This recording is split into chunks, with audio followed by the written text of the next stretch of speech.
kiiɗo lekki fulɓe mbiyata ɗum ko jaaɓi. Kanki noon so tawi a qimima mawnugol makki heewani e jaaɓe dariɗe e gurdam mumen e oɗo ñalawma hannde. Ki tawete koye nokku ene wiye Gurel Ceerno.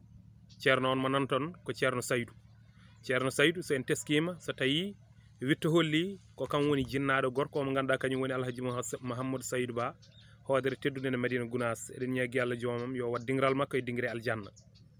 Kiiɗo jaaɓi noon koko malnorteki te ko duwerteki. Nokku oɗo ko jaabeteɗo duwuji.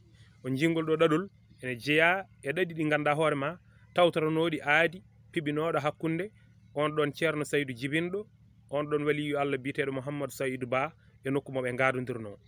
Jaaɓi ki noon no pamirton ki wuuri duuɓi, saabu witto holliri nde wonde ko 1806 16 ki dari ɗo.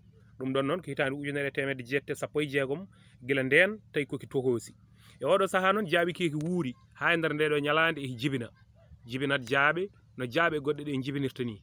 Teskama noon so wona daaha mo Madina Gounass jooɗi kiiɗo jaaɓi ki ɓendata. Jaaɓe makki ni ene guitte nawe toon to ganduɗa kañum woni gonɗon wuuro teddungu wiyetengo Madina Gounass.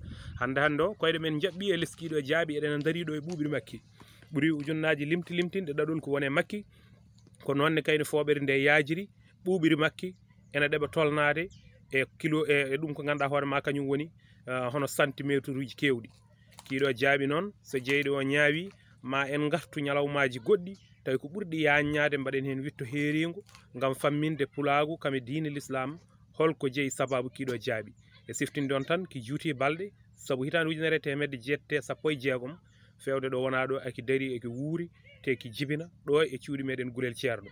Gurel Ceerno noon ko kilométre goto hakkude muɗum e Ganguel Soule heedi ko e Sénégal. Gurel Ceerno kañum woni ko e Mauritanie. Ngol ɗo sawtol ko musidɗo moɗon Abbas Niang ha e ñalawmaji garuji so jeyɗo ñaawi ma en eto artude e ɓeydade famminde yimɓe holko jeeyi sababu kiiɗo jaaɓi.